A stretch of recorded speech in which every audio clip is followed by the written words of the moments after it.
Baik teman-teman, jumpa lagi bersama saya Heni Mukti Asimaisari, masih dalam video pembelajaran mata kuliah psikologi perkembangan. Di video yang ketiga ini saya akan membahas tentang perkembangan kepribadian dan bagaimana cara mengembangkan diri.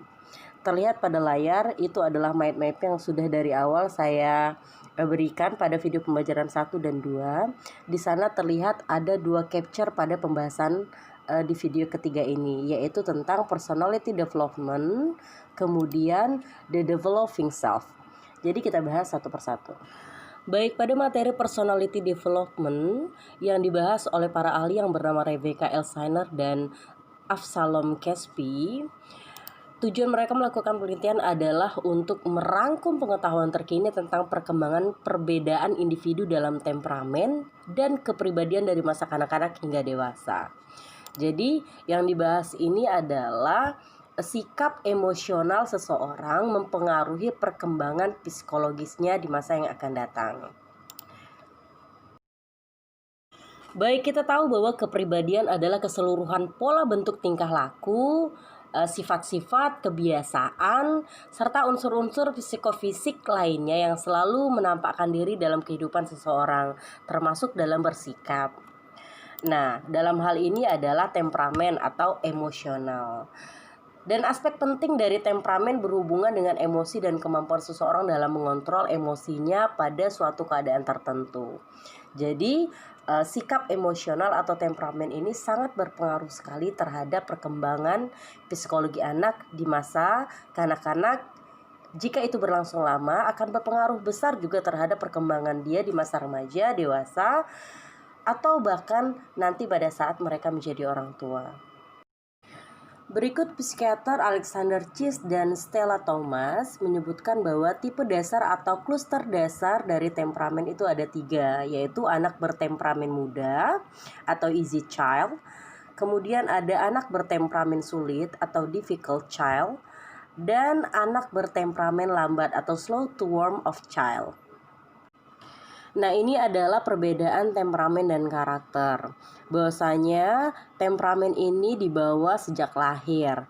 Jadi temperamen adalah bagaimana seseorang berkreasi terhadap dunia di luar dirinya. Jadi ini alamiah yang ada pada diri manusia. Kemudian tidak dapat diubah namun dapat dikelola dan diarahkan.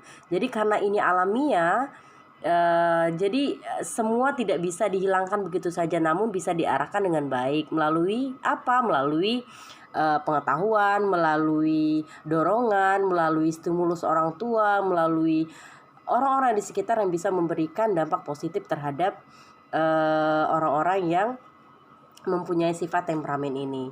Kemudian apabila diarahkan dengan tepat dapat mengasah keterampilan interpersonal dan interaksi yang positif. Oke ya, berarti semua sifat alamiah temperamen ini artinya bisa diubah dengan berbagai macam cara. Berbeda dengan karakter, seseorang yang memiliki karakter yang baik otomatis mempunyai pikiran, perasaan, dan perilaku pada tiap individu yang dibentuk oleh kebiasaan yang baik. Ya, jadi tumbuh seiring proses perkembangan namun dipengaruhi oleh sosialisasi lingkungan. Jadi ini juga dipengaruhi oleh lingkungan sekitar. Orang yang paling dekat yang mempengaruhinya siapa? Iya, keluarga, orang tua. Nah, sifat dan perilaku yang ditumbuhkan misalkan kejujuran, integritas, empati. Jadi hal-hal positif dapat mereka bentuk melalui karakter ini. Berikut tampak pada layar bahwa ada beberapa tipe tentang kecenderungan temperamen pada diri manusia. Mulai dari sanguinis, koleris, melankolis, dan phlegmatis. Jadi kita sebenarnya bisa menilai diri kita sendiri kita masuk pada tipe yang mana. Nah, di slide selanjutnya ini saya berikan link buat kalian. Kalian bisa klik link ini dan kalian bisa uji coba. Kalian bisa menjawab pertanyaan-pertanyaan dari link tersebut untuk mengetahui kita termasuk pada tipe yang mana. Baik, tampak pada layar ada catatan lepas tantangan di masa depan. Nah, bagaimana kita mengenal karakteristik generasi alfa? Lalu apa dan siapa generasi alfa itu? Di sini saya akan tampilkan sebuah gambaran siapakah kita. Nah, Siapakah kita ini menunjukkan bahwa kita sekarang ada di posisi yang mana? Apakah veteran, atau boomers, Gen X, atau anak-anak milenial, atau anak-anak Gen Alpha, nah anak-anak di masa yang akan datang. Ketika kita tahu bahwa perkembangan karakteristik psikologis anak itu akan dimulai dari sejak lahir, maka kita sebagai orang tua atau orang dewasa mampu nantinya mengembangkan karakter anak dengan baik, dengan cara-cara positif, sehingga mereka dapat tumbuh kembang menjadi anak yang berkarakter baik pula. Nah, ini adalah karakteristik anak-anak generasi Alpha. Generasi paling terdidik ya, jumlah saudara kandung sedikit karena rata-rata orang tua memiliki sedikit anak. Nah, mendapatkan fasilitas paling lengkap, kemudian digital native. Lalu semua mudah dicari di internet, memungkinkan besar memiliki daya juang rendah karena anak terlalu dimanjakan oleh hal-hal yang mudah dia dapat melalui jaringan internet. Kemudian komunikasi verbal terbatas dan kurang berkembang dengan baik.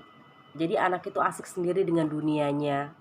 Nah, bagaimana mempersiapkan anak generasi Alpha agar tidak melenceng pada tujuan kita dalam membentuk karakteristiknya? Nah, dengan cara yaitu penanaman agama. Pendidikan agama itu poin atau pondasi yang kedua, dengan mengajarkan tata krama, etika, sopan santun. Kemudian menanamkan family values. Kemudian lagi meningkatkan kemauan berjuang dan memberikan semangat dan motivasi. Lalu yang terakhir membiasakan sosialisasi. Nah, ini hal yang paling penting dalam kita mengajarkan anak untuk bisa bersikap baik terhadap orang-orang di sekitar dan lingkungan sekitar.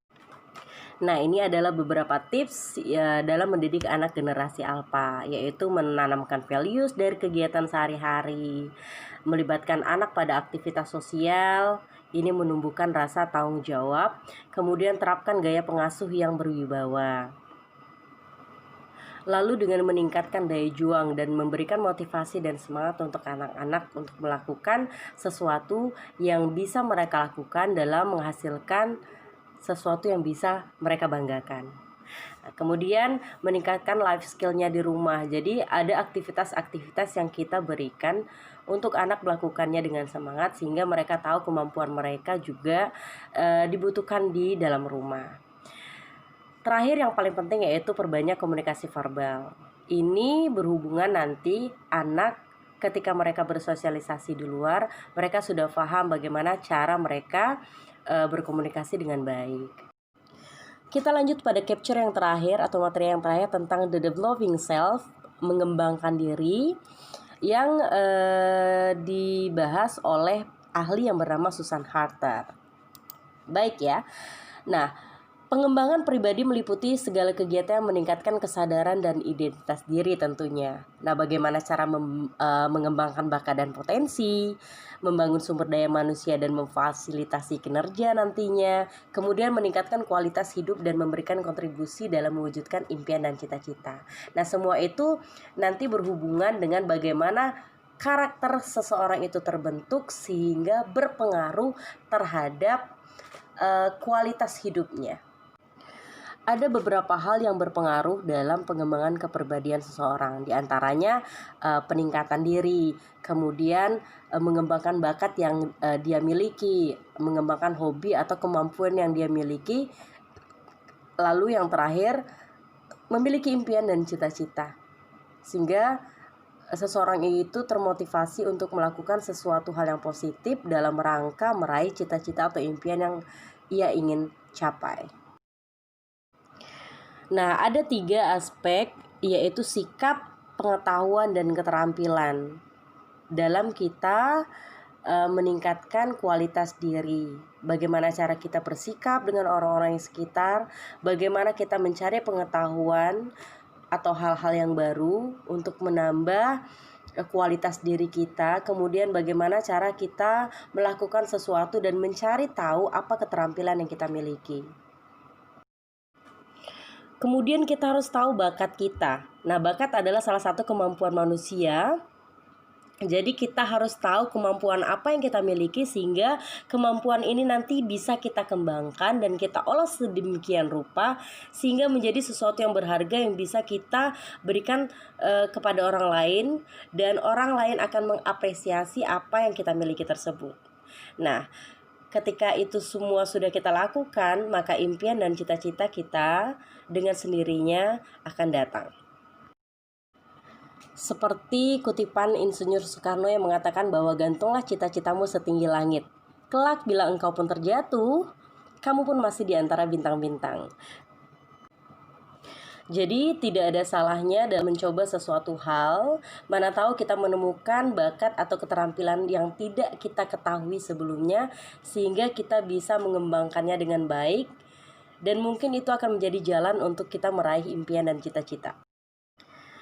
Baiklah teman-teman, itu tadi materi yang sudah saya bahas. Terima kasih sudah menyimak video pembelajaran yang saya buat mulai dari video pembelajaran 1, kedua, hingga ketiga ini.